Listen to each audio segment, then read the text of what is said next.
Lucas capítulo 10, o verso é o de número 30. E respondeu Jesus e disse: descia um homem de Jerusalém para Jericó, caiu na mão dos salteadores, os quais despojaram e espancando retiraram-se e deixaram meio morto. Naquela mesma ocasião descia pelo mesmo caminho um sacerdote, ou um certo sacerdote, vendo passou a largo, de qual modo também um levita, vendo passou a largo também. Mas um samaritano, que ia de viagem, chegou ao pé dele e vendo, moveu-se de íntima compaixão. E aproximando-se, atou-lhe as feridas, deitando azeite e vinho, pondo sobre o seu cavalo, levou-o até uma estalagem e cuidou dele. E partindo outro dia, tirou 2 dinheiros, deu ao hospedeiro e disse: cuida dele, tudo o que mais gastardes te pagarei quando eu voltar. E se tem uma certeza que eu tenho, é que Jesus vai voltar. Verso 37, e disse-lhe o que usou de misericórdia para com ele.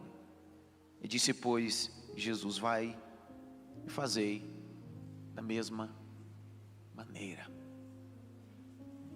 Dê uma olhadinha pelo menos para 3 pessoas, diga para ele assim: que bom que você veio adorar a Deus com a gente hoje.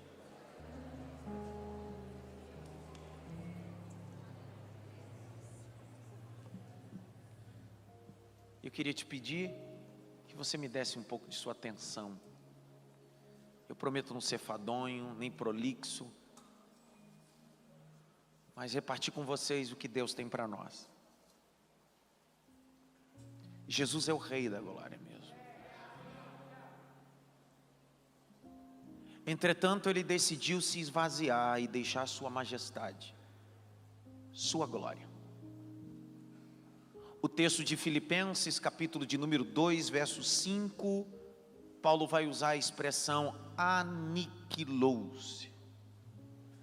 Aniquilar é colocar limite.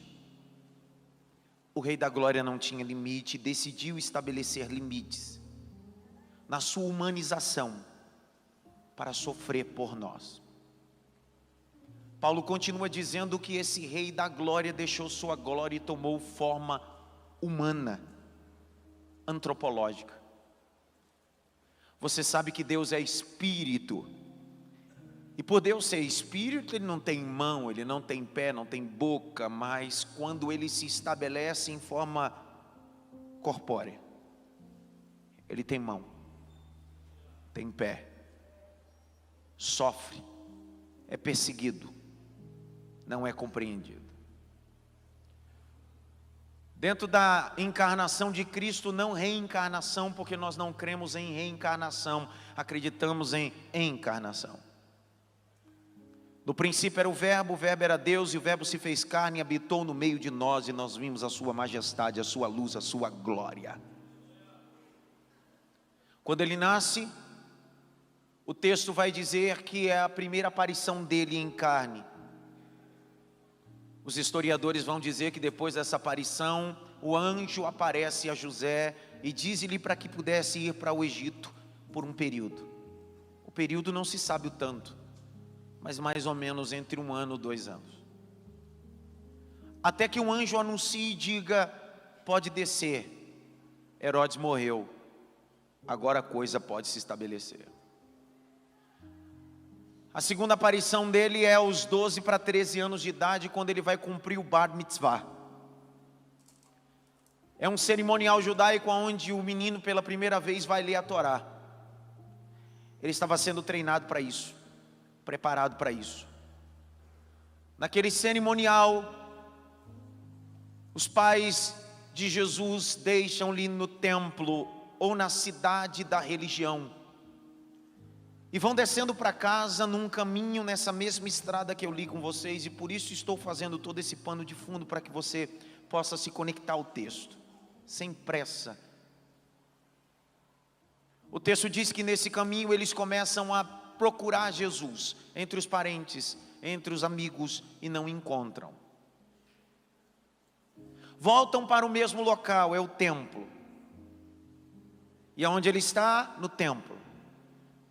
Porque o local de um pré-adolescente, um jovem, é no templo. Esse é o melhor lugar para que a gente possa ser formado e crescer em estatura, graça e conhecimento, é no templo.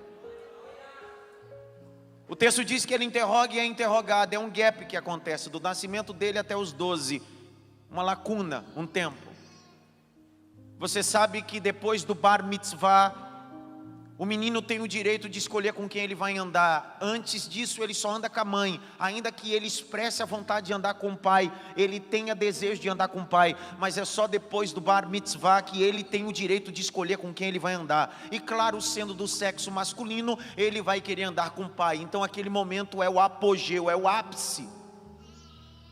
Quando o texto diz que Maria disse: meu filho, o que está acontecendo? Por que você nos deixou preocupado? Ele abre a boca aos 12 anos de idade e diz: tu não sabes que eu vim cuidar dos negócios do meu pai. É claro que ele não está falando da carpintaria de José, ele não está falando dos negócios de José, ele está falando de um pai inacessível, transcendente, um Deus todo-poderoso, um pai. Aos 12 para 13 anos começa a se cumprir o que o Filho de Deus veio fazer na terra. Ele não veio apresentar o Criador, ele veio apresentar um pai a filhos órfãos. Nós precisamos entender que Jesus não veio apresentar um patrão, Jesus não veio apresentar um Criador, Jesus não veio apresentar um Deus, ele veio apresentar um pai a filhos órfãos. Por isso que a lacuna, abre um parênteses para explicar isso, por isso que o desafio dos religiosos entender a oração do Pai Nosso, que Cristo instrui os seus discípulos, é aí, porque até aquele momento ninguém se refere a Deus como Pai, é só Baruch Hashem, eterno, é um Deus muito distante, é um Criador muito distante. De repente Jesus olha para os seus discípulos e diz assim: quando vocês forem orar, não chama de Baruch Hashem, não chama de Deus, não chama de Criador. Como é que eu chamo Ele? Chama Ele de Pai. Ele é protetor, Ele é que abraça, Ele que conduz, Ele é Pai. Diferente. As minhas deformidades, os meus erros não mudam quem Ele é. As minhas decisões equivocadas não mudam quem Ele é. Ele não é mais Deus, Ele é meu Pai. Fechei o parênteses e abro o outro para você entender. Quando Jesus propõe a parábola de Lucas capítulo 15, a parte C da parábola, ele diz que um filho mais novo foi embora da casa do pai. Ele gastou tudo dissolutamente. Eu sou às vezes esse cara que gasta dissolutamente, vive uma vida de pecado. Entretanto, os meus erros não mudam quem está lá. Quem está lá não é Deus, quem está lá não é Criador. Quando ele cai em cima e diz assim: levantar-me irei ter com meu Pai. Eu preciso que vocês entendam, Juárez, essa noite, que o que Cristo veio apresentar para nós foi o Rei da Glória, o Pai Celestial, Deus.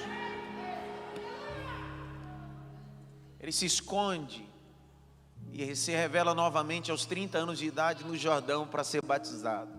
Seu ministério começa aos 30 anos de idade. No rito judaico isso fala de maturidade. Grite bem alto: maturidade. Mais alto: maturidade. A Bíblia diz em Gálatas 4:1: enquanto o herdeiro é menino, não difere do servo, porque está debaixo de tutores e curadores até o tempo determinado. Deus só vai lhe entregar coisas grandes quando você tiver maturidade para receber. Você pode ser habilidoso, articulado, mas Deus não está preocupado com a sua articulação nem com a sua habilidade. Ele está preocupado com a sua maturidade. Ninguém fala nada mesmo comigo. E eu termino. Termino ou não? Então tá bom. Jesus continua o seu ministério, na verdade revela o seu ministério, entre sinais e ensinamentos. Grite bem alto: ensinamentos. Grite mais alto: ensinamentos. É engraçado que nós acreditamos que os milagres sempre acontecem num ambiente de poder. É verdade, os milagres se manifestam no ambiente de poder. Só que para esse poder se manifestar, antes tem ensinamento. O ensinamento é o que abre o caminho para que o milagre aconteça. Toda vez que você olhar para a Bíblia, pelo menos pelos 30 milagres que Jesus operou dentro do seu ministério, você vai perceber que o que antecede o milagre é sempre ensinamento. Quando você olhar Lucas capítulo 5, a pesca que Jesus realizou no barco de Simão Pedro, o verso 1 e 2 está escrito: e Jesus ensinava na praia. Aí o texto diz: e disse-lhe Jesus: posso entrar no seu barco? Para quê? Para ensinar. Eu sei que você quer peixe, mas antes do peixe eu preciso ensinar. Raiva que me dá. Nós estamos vivendo um tempo da igreja que nós queremos viver milagre, mas não queremos sentar para ser ensinado. Queremos viver pescas milagrosas em ambientes profundos, mas nunca queremos nos sentar para ouvir o que Deus tem para nós. É por isso que eu entendo, isso é crítica textual, eu entendo o que o texto está dizendo em Lucas capítulo 5, verso 5, quando Jesus mandou Pedro ir para águas profundas, porque Deus só me leva para águas profundas quando eu aprendo na beirada. Aí o texto diz: e disse Jesus: lança a rede. Olha o que Pedro diz: havendo trabalhado toda a noite, nada apanhei, mas sobre a tua palavra, sobre a tua palavra, sobre a tua palavra, sobre a tua palavra.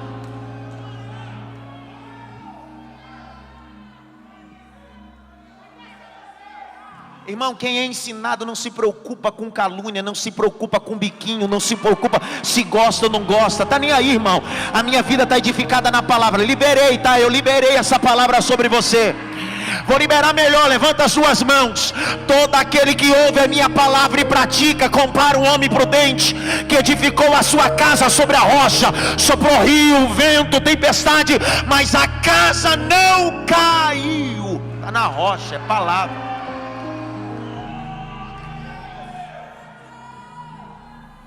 Jesus vai instruindo, ensinando, discipulando. Eu não sei qual é o adjetivo que você gosta de usar, mentoreando, eu sei lá. Só que ele está ensinando. E ensinamento é diferente de pregação. As duas são importantes. Só que cada uma atua de um jeito.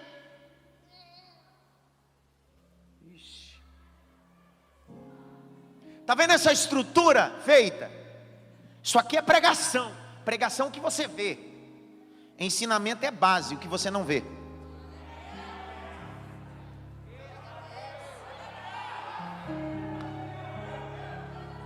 De novo.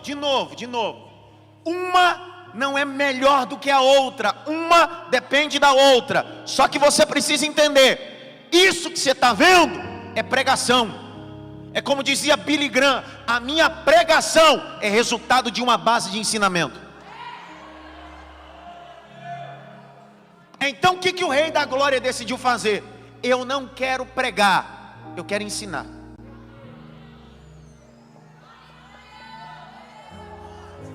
Pessoal, pregar eu prego para crente, porque ele sabe o que eu estou falando. Ensinar é pegar alguém que não sabe nada e dizer para ele: deixa eu te ensinar uma coisa nova. Por isso que na faculdade pregar não resolve. Por isso que na faculdade fazer voz de pregador não resolve. Por isso que na faculdade decorar a Bíblia não resolve. Na faculdade você precisa ser uma Bíblia ambulante. Sua vida é a Bíblia. Na faculdade, tocar, dançar não resolve.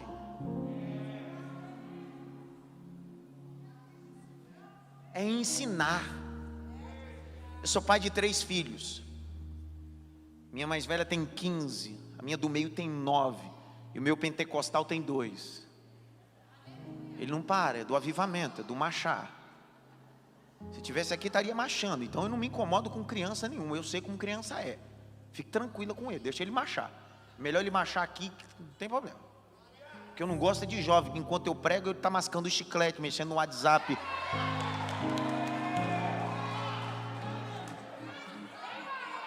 Queima mesmo. O celular, o iPhone ainda.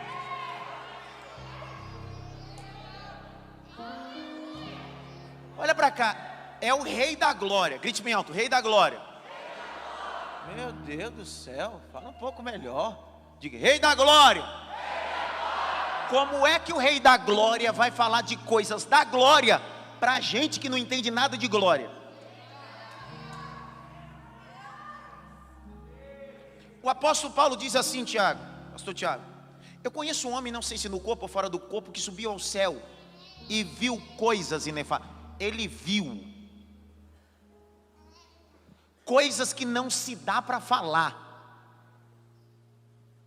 Pessoal, se ele em carne subiu, é claro que ele está dizendo dele, imagine esse Deus que criou tudo isso. Mesmo ele em carne, se ele fosse falar uma linguagem da glória, todo mundo ia dizer, hã? É o quê? Você já viu o pregador que ele fala e você diz, rapaz, fala bonito, mas não entendi nada. Jesus não pregava para impressionar, Jesus pregava para conectar. Vou falar de novo, Jesus nunca pregou para impressionar ninguém. Jesus pregou para conectar pessoas ao reino da sua glória. Por isso que a expressão do latim é regale, ligar o homem a Deus. A palavra religião significa regale, ligar o homem a Deus. Jesus está dizendo, eu não sou uma religião, eu sou a religião, eu te conecto a Ele. Então qual é a linguagem que Jesus vai utilizar no meio de todos? É um público carnal com uma mensagem espiritual de glória.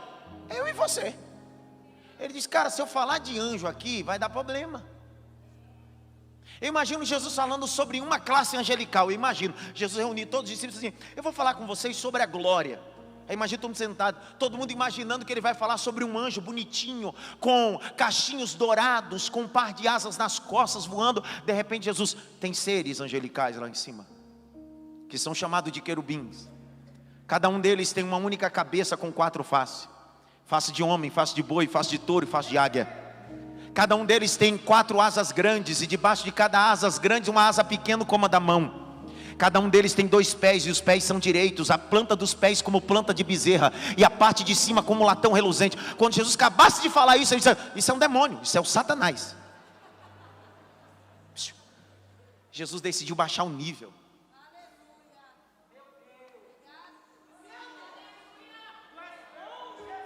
Jesus decidiu baixar um nível para que todo mundo entendesse. Está na hora de nós baixarmos o nível da linguagem. Parar com a linguagem.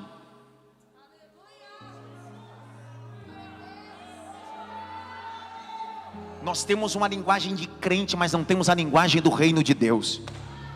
Nós temos jargões que combinam no nosso movimento, mas não combina nada lá fora. Está na hora de nós termos a linguagem do Espírito Santo de Deus. Levante as 2 mãos para o alto. O mais alto que você pode. Se não quiser levantar a mão, não tem problema, não é para mim não. Feche os 2 olhos. Pelo menos por 5 segundos. Só diga só palavras de adoração a esse Deus. Pastor, por que eu tenho que levantar as mãos para o céu? Porque está na Bíblia. Salmo 134. Levantai as vossas mãos do santuário. Bendizei ao meu nome, porque eu, Senhor, te abençoo desde Sião. Adsa Brasil, Joadsa, nós estamos hoje para adorar o Rei da Glória, aquele que decidiu descer da glória para nos revelar a sua glória, diante do poder da sua misericórdia e da sua graça. O que ele decide fazer? Ele utiliza uma linguagem que nós chamamos de linguagem parabólica. Ele vai falar de forma parabólica. E o que é parábola? Você aprende isso na escola bíblica, nós aprendemos isso. Nós aprendemos a linguagem parabólica. Linguagem parabólica é pegar aquilo que está do lado, aquilo que está dentro do seu cotidiano, aquilo que está de forma visual, aquilo que você está acostumado, e trazer daquilo um princípio. Por isso que Jesus não disse, o reino de Deus é lá. Ele disse, o reino de Deus está aqui, você não está nem percebendo. Jesus decidiu usar aquilo que as pessoas estavam acostumadas a fazer e dizer bem assim: o princípio do reino está nisso, que é tão básico. Ele diz bem assim: eu sou a água. Quem tem sede, vem a mim e beba. Isso é linguagem parabólica, alegórica, simbólica, tipológica. Jesus está dizendo: eu vou usar o que você está acostumado a fazer. Vou te dar um exemplo de parábola. Jesus propõe quase 40 parábolas. Como diz Charles Handel Spurgeon, príncipe dos pregadores, dizia que Jesus decidiu descomplicar. Jesus fala tantas parábolas, mas eu penso que uma das, fora essa que eu li, me deixa embasbacado com uma forma que Jesus usa as coisas que a gente está acostumado para dizer sobre princípios do Rei da Glória. Jesus um dia disse bem assim: o reino de Deus é como uma mulher que pega uma massa e parte em 3 pedaços e introduz nela fermento. Ele termina aí, ele não explica, ele não fala nada. Por quê? Porque tem coisa que é autoexplicação, explicativa. Ele está dizendo assim: tem coisa que eu não preciso explicar para vocês sabem do que eu estou falando. Jesus diz bem assim: não é 3 massas, é uma massa só. E essa única massa está dividida em 3 pedaços: corpo, alma e espírito. Ele diz: o reino de Deus é o fermento que é introduzido na massa. Ele diz: não existe levedura, não existe massa que cresça se o fermento não for introduzido dentro dela. Então, se o meu reino estiver sobre você, não muda nada, mas se eu colocar dentro de você, alguma coisa vai mudar. Ei, irmão, a religião pode mudar a tua aparência, mas só o reino de Deus muda a tua essência e tua aparência. O legalismo tem o poder de mudar você por fora, mas continua com um sepulcro caiado. Por isso que Jesus disse: eu não vim anunciar outra coisa, mas o reino de Deus que está dentro de vós. Preste atenção. Jesus está pregando, capítulo de número 10. Jesus não está falando para outras pessoas. Jesus não está pregando no bar, na discoteca, na praça. Jesus está falando para religiosos. E preciso que vocês entendam isso como eu entendi. O ministério de Jesus não começou fora, começou dentro.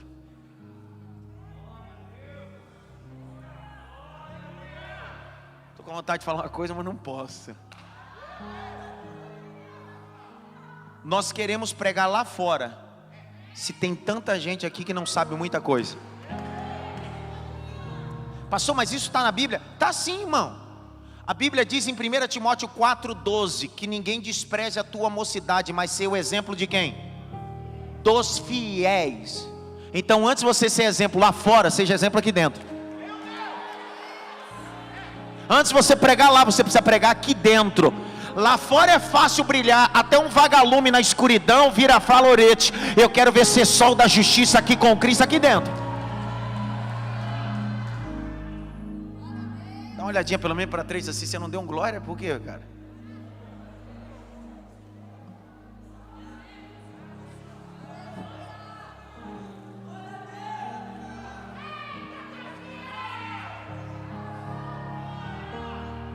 Acho que o povo do glória está aí, cara.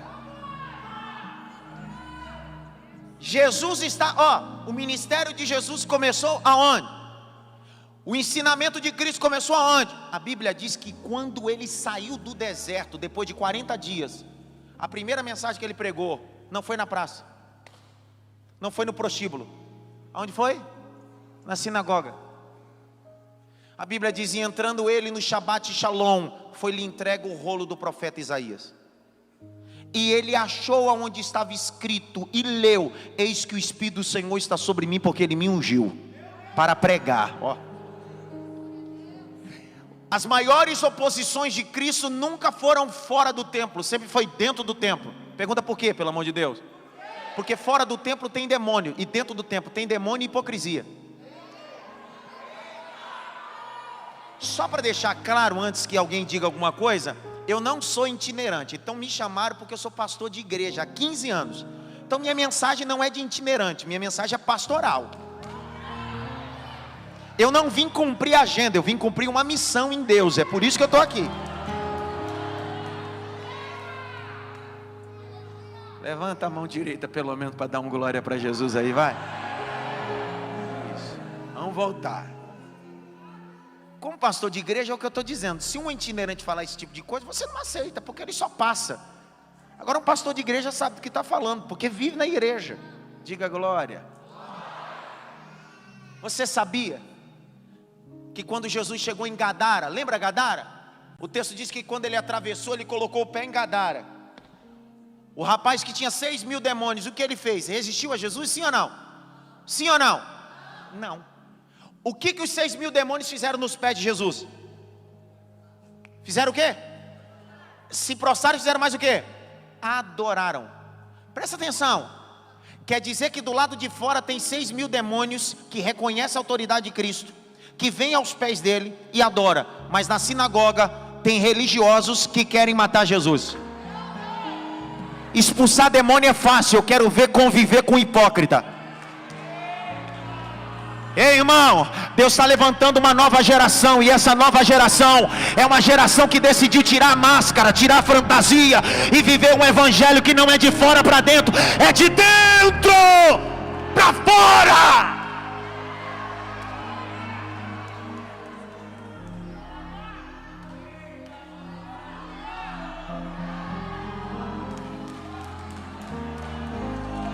Dá glória pelo menos para disfarçar, mas dá glória. Dá aleluia pelo menos para disfarçar, porque hoje nós vamos nos despir de toda a religiosidade e vamos aceitar o que o Evangelho de Cristo tem para nós, um novo nascimento. O religioso tem dificuldade de entender esse negócio de novo nascimento. Ei, vou falar de novo. O religioso tem dificuldade de entender esse negócio de novo nascimento. A Bíblia diz em João 3 que Nicodemos é doutor da lei, vai procurar Jesus. Ele quer saber do reino da glória, ele quer ir para o reino da glória. Jesus olha para ele e diz assim: é necessário nascer de novo. Ele diz: como é que eu vou voltar para o ventre da minha mãe? Religioso só entende de coisa carnal, não entende de nada espiritual. Ele tem dificuldade de entender os princípios do reino de Deus. Jesus não está falando do ventre da mãe dele, Jesus está falando de um novo nascimento na pessoa bendita do Espírito Santo. Irmão, você pode estar na igreja como eu, ter nascido na igreja, mas isso não te faz participante do reino de Deus. O Evangelho é muito mais do que galacionismo. Galacionismo é uma prática religiosa que você acha que através disso você adquire salvação. Você não é dotado de salvação, você recebeu salvação. Não é o que você faz, é o que Ele fez. Tá bom, vou falar de novo. Não é o que você faz, é o que Ele fez, te faz salvo. Não é o tanto que você ora, não é o tanto que você jejua, não é o tanto que você vem para a igreja, é o tanto que você reconhece que o sangue dele tem poder. Será que tem alguém pregando comigo aqui ou não? Será que tem alguém pregando aqui comigo ou não?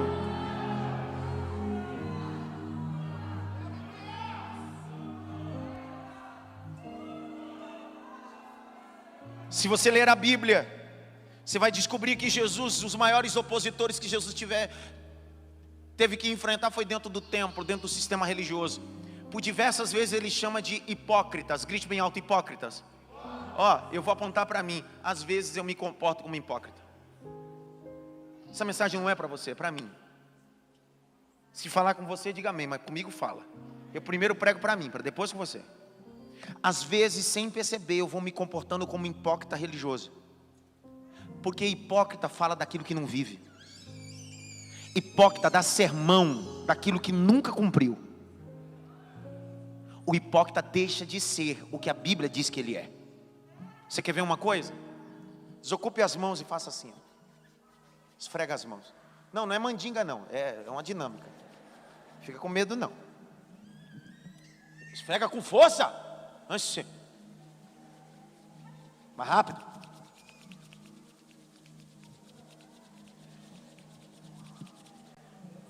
Põe a mão agora na testa. Fecha a mão e põe a mão na testa, as duas. Na testa, cara. A orquestra também está tudo errado. É na testa. Eu te confundi? Por que eu te confundi? Porque eu falei uma coisa? É assim que as pessoas olham para você. Você fala uma coisa e vive outra, as pessoas nunca mudam.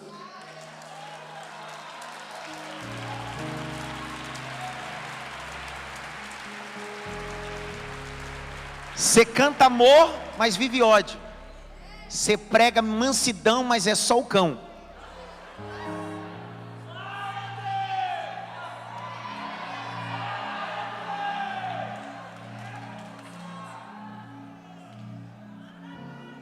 Vai mandar mesmo. Grite bem alto: Jesus, me ajuda. Ele vai nos ajudar. Socorro também. Jesus começa a ensinar. E aqui o texto ele está falando para religiosos. Hipócrita. Grite bem alto: hipócrita. Você sabia que a palavra hipócrita no grego koiné significa ator? Ator. Grite bem alto: ator. Quem aqui gosta da Marvel? Os filmes da Marvel aqui. Alguns são tão crentes que nunca assistiram o filme, né? Eu me lembro quando era pequeno, a doutrina da igreja, da nossa igreja, na época não podia ter televisão. Como eu era neto de pastor e ia com meu avô, um dia meu avô foi numa reunião na casa do pastor presidente, e aí o sobrinho ou o neto do pastor estava lá e me levou para o quarto, tinha uma TV dentro do guarda-roupa. Porque o hipócrita sempre gosta de falar de uma coisa que ele não cumpre.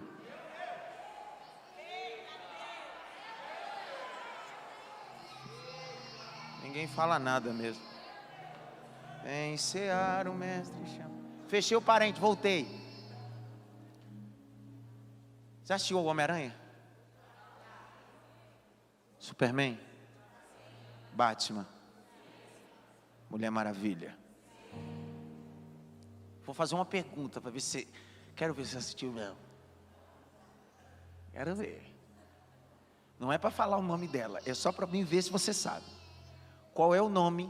Quem aqui sabe o nome da atriz que interpretou os últimos filmes da linha Marvel, da Mulher Maravilha? Levanta a mão, quem sabe? Levanta a mão.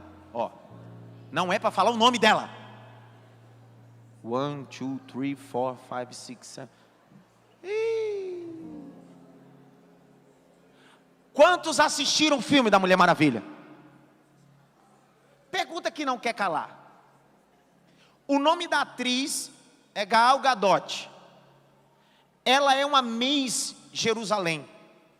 Ela nunca fez só o filme da Marvel. Vou te relembrar outros filmes que ela fez. Velozes e Furiosos.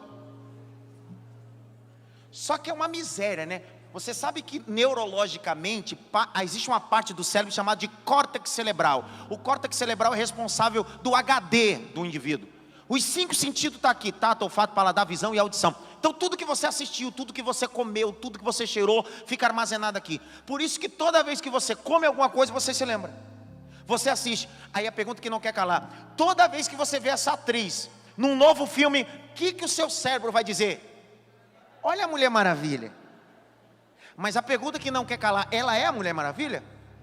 Só que ela fez um papel tão contundente, tão top, que nós conhecemos muito mais ela pelo papel do que pela identidade dela.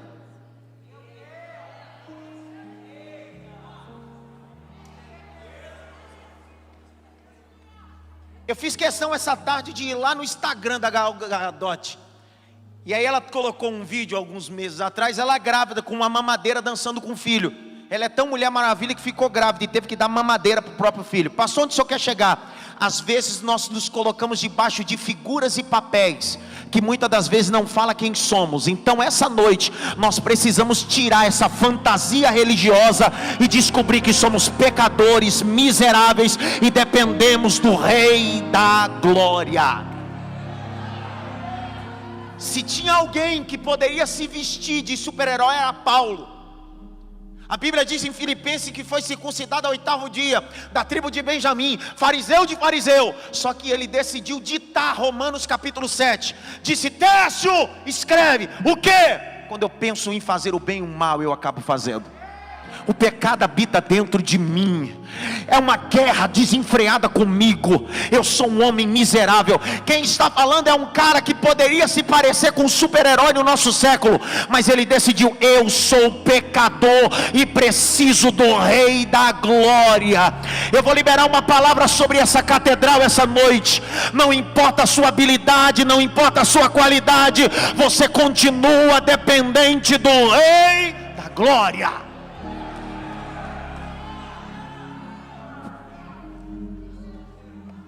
Os religiosos têm dificuldade de entender de amor. Grite bem alto: amor. Pessoal, o amor não é almático, o amor é racional. Nós temos dificuldade de entender amor, porque nosso viés de educação para amor é alma, é sentimento. Vou te dar outro exemplo.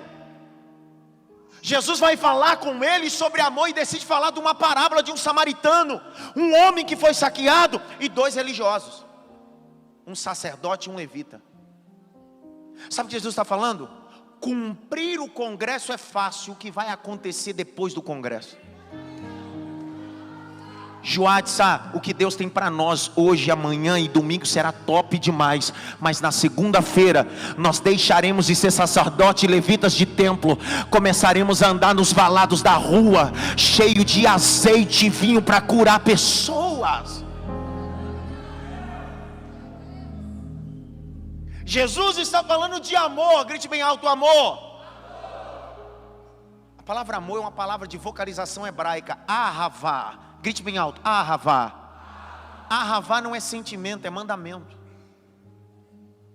Você não sente de me amar, você é obrigado a me amar. Como assim? Isso aí, não tem jeito. O apóstolo Paulo disse assim: a ninguém devais nada, senão o quê? Então dá uma olhada pelo menos para 3 e diz assim: você tem uma dívida comigo.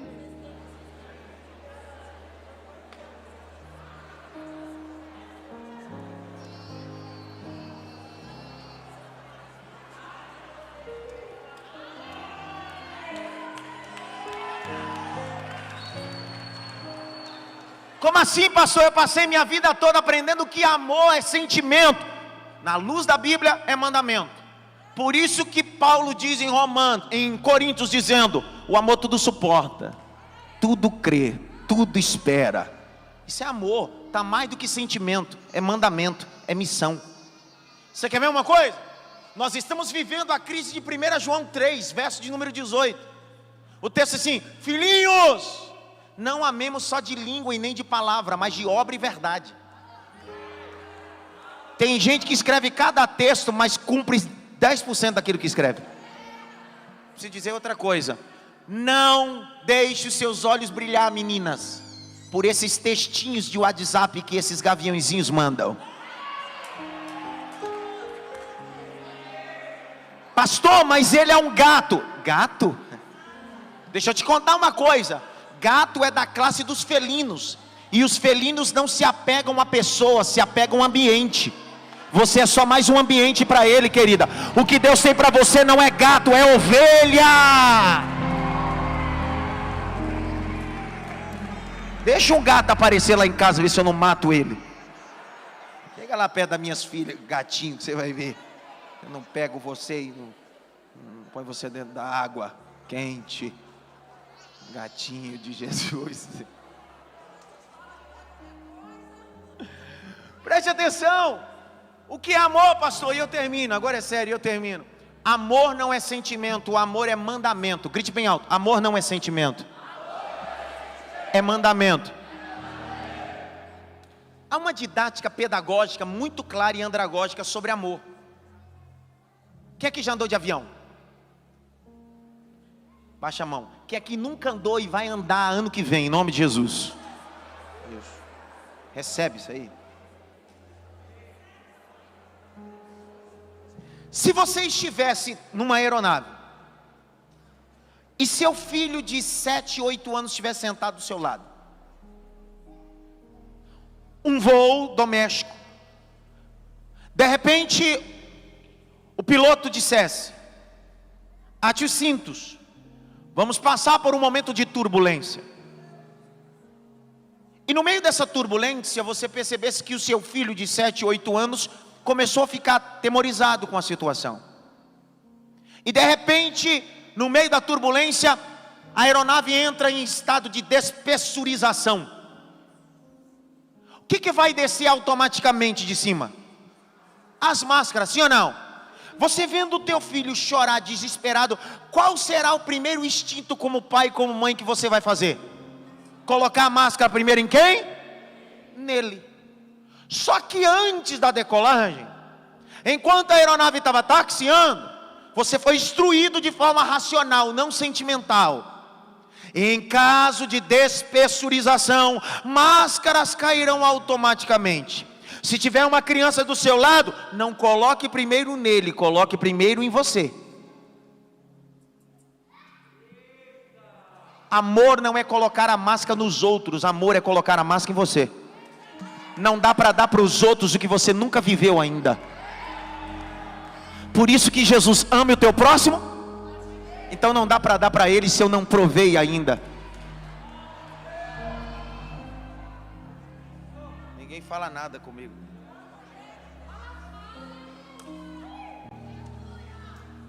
Aí alguém deve estar me olhando, eu já fechei a Bíblia, porque tem 4 dormindo ali já. Misericórdia é ótimo, gostei disso aí. Por que a informação em caso de despessurização, as máscaras cairão e você não pode colocar na criança primeiro? Porque se você colocar primeiro na criança, até você colocar em você, seu cérebro se desorientou. Você fica sem oxigênio e você chega a óbito. A criança vive e você morre.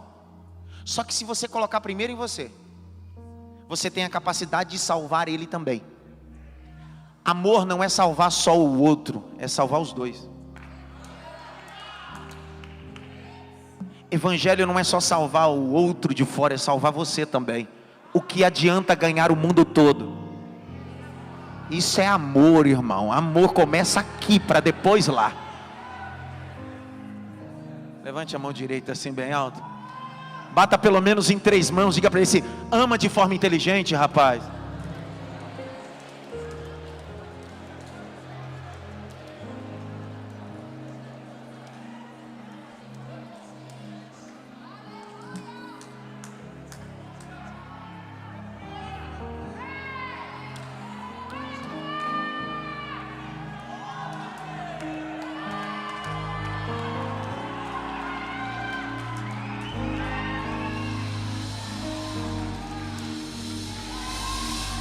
Quem tem autossabotagem, quem tem dificuldade de entender o amor de Cristo, fica sempre necessitado do elogio alheio.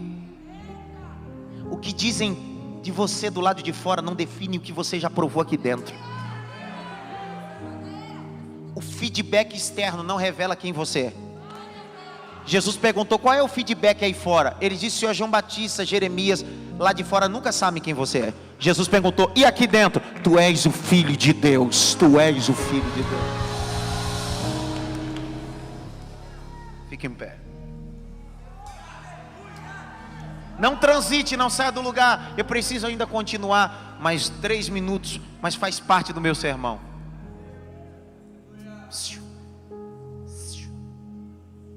Jesus disse: desceu um sacerdote, viu o homem e não ajudou. Desceu o levita e não ajudou. Quem é que está vindo? E ele é quem?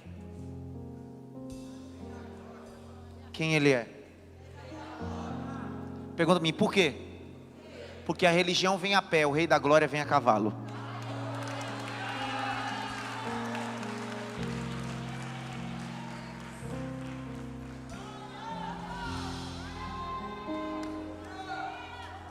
Pastor, onde o senhor quer chegar? Olha para cá. Escuta isso. O sacerdote passou, o levita passou, mas o Rei da Glória está vindo de cavalo. Ele para. E ele olha para o homem lá embaixo. Aonde o homem estava? E ele decide descer. É só o Rei da Glória que tem a hombridade de descer da onde estava, para socorrer alguém que está gemendo.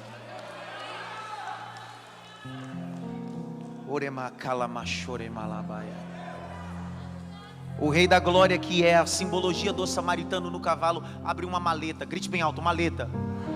Tem quantas coisas nessa maleta? 3: atadura, azeite e vinho. Pergunta a mim, por quê? Corpo, alma e espírito. Ele pega a atadura e nas feridas daquele homem ele coloca a primeira coisa, é azeite. Azeite é anestésico. Quando você coloca azeite no Oriente Médio sobre as feridas, você está dizendo, doía, agora não dói mais. É só o Rei da Glória que tem o poder de tirar toda a dor.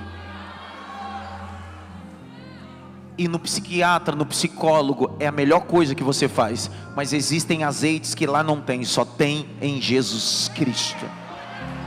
Por muitos anos, por muitos séculos da igreja, doenças psicossomáticas foram tratadas como possessão demoníaca. Hoje você sabe que isso é doença. Como Sigmund Freud diz, assim como o corpo sangra, a alma sangra. Então eu decidi pregar essa noite dizendo para você, Jesus tem sangue para a tua alma, e Jesus tem azeite para a tua alma. Ele vai aliviar toda a dor. Quando você vê um jovem auto se mutilando, isso não é frescura não, cara. Quando você vê uma moça auto se mutilar, isso não é frescura, é a alma que está gritando. Por isso que eu decidi pregar hoje dizendo, Jesus é azeite da sua alma, a dor será aliviada. Quando você vê uma jovem que se relaciona, um homem que se relaciona e não tem relacionamentos fecundos, sabe por quê? Porque às vezes foi violentado sexualmente e nunca contou para ninguém. São traumas, são depressões, são crises de ansiedade, são borderline. Isso é doença. Jesus está dizendo, eu vim colocar azeite nas suas feridas. Vou aliviar a tua dor. Ei, Bachurabaia, eu vou aliviar a tua dor. Só que não termina aí. Ele pega o vinho é suco de uva em estado de fermentação, e o estado de fermentação do suco de uva traz o vinho. O acidez de açúcar está elevado. Quem aqui nunca morou no interior, no Nordeste? Quando se cortava, qual era a primeira coisa que a vovó colocava na ferida? Açúcar. Por quê? Açúcar é anticoagulante e açúcar é cicatrizante. Sabe que o Rei da Glória está dizendo? Eu não vim só aliviar a tua dor, eu vim cicatrizar tuas feridas. Olha para cá. Eu fui pastor aos 19 anos de idade. Foi a primeira igreja que eu pastoreei, que eu assumi. Eu saí do seminário e fui pastorear. Eu ia assumir uma igreja em Assis, dirigi uma igreja aqui na Zona Sul, em Engenheiro Corbusier, no Jabaquara. Voltando do desligamento da igreja, no outro dia para Assis, sofri um acidente de moto, cortei minha mão, fraturei o tornozelo e a bacia. Minha esposa quebrou a perna em 3 lugares. Se você olhar aqui, nesse dedo, tem mais de 20 anos que eu tomei ponto. Se você olhar no meu tornozelo, mais de 20 anos que eu tomei ponto. Se eu colocar o dedo não dói, mas toda vez que eu olho eu me lembro. Sabe o que Deus está dizendo? Eu vou fazer uma cirurgia em você, mas vou deixar a cicatriz para que você se lembre que eu fui Deus que curei todas as suas feridas. Levante as duas mãos para o alto, o mais alto que você pode. Jesus está mandando azeite sobre esse lugar. Jesus está mandando vinho sobre esse lugar. Jesus está aliviando tua dor. Jesus está cicatrizando as suas feridas. Receba o impacto da palavra, receba o impacto da mensagem. Jesus, Ele é o Rei da Glória.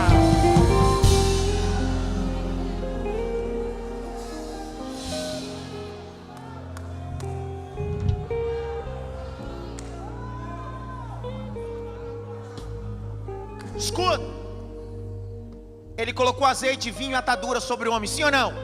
Sim ou não, pessoal? Ele pegou no colo e colocou sobre o seu cavalo. Pergunta, foi o homem que subiu ou foi o samaritano que colocou? Então subir para o céu não é meritocracia sua, é graça de Cristo para você. Não é seu esforço que faz você subir, é os braços dele. Ele vai cavalgando, E ele chega a uma estalagem. Grite bem alto, estalagem. Você pode me ajudar? Venha cá, fica aqui do meu lado. O senhor sabe que é uma estalagem, não? Não. Grite bem alto, hotel. Hotel. Você já viu alguém morar no hotel? Não. Alguém que vai no hotel está de? Passagem. Passagem. A Bíblia diz que o samaritano deixou um homem numa casa ou numa estalagem. Está dizendo para ele: você não vai morar aqui, você está de passagem. Fica aqui. Só que quando ele chega lá, tem alguém que é responsável da estalagem. Só que para esse alguém cuidar do homem que está ferido, precisa pagar. O texto diz que Jesus conta a parábola e diz: e tirou 2 dinheiros e pagou ao homem, diz: cuida dele. Presta atenção. Existia antes da lei, ou antes da graça, a lei, 613 mandamentos, chamado de decálogo mosaico. Jesus pegou tudo isso e resumiu em 2: amai a Deus sobre todas as coisas, e o teu próximo como a ti mesmo. Quem é que está aí na estalagem? É o Espírito Santo. E ele disse bem assim: eu só posso cuidar dele se você pagar. E ele decidiu pagar um alto preço na cruz, o Rei da Glória, para você estar na estalagem. Só que a igreja, a Antissa Brasil, em qualquer lugar do mundo, não é uma casa, é um hotel, é uma estalagem. E quem manda em qualquer lugar é o Espírito Santo. É Ele que cuida, é Ele que apacenta, é Ele que usa os seus ministros. Só que um dia Ele vai voltar. Um dia Ele vai voltar. Obrigado, meu irmão. Vou falar até a hora que você der glória a Deus. Um dia Ele vai voltar. E quando Ele voltar, Ele não quer te procurar na balada, na boate, na discoteca. Ele te deixou na estalagem, na igreja, e Ele vai vir te buscar na estalagem.